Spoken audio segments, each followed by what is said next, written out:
Your Excellency, I was saying, besides you as our deputy president in this government, tuko na mawaziri 7 kutoka Mount Kenya in this government.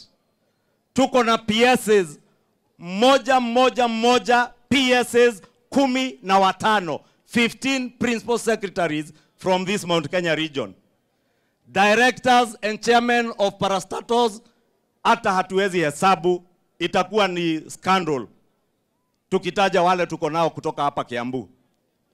Na ndio maana mkiona sisi tumekuamilia kwa hii serikali, ni sababu sisi Kiambu ndio tuliunda hii serikali without any apologies to anybody.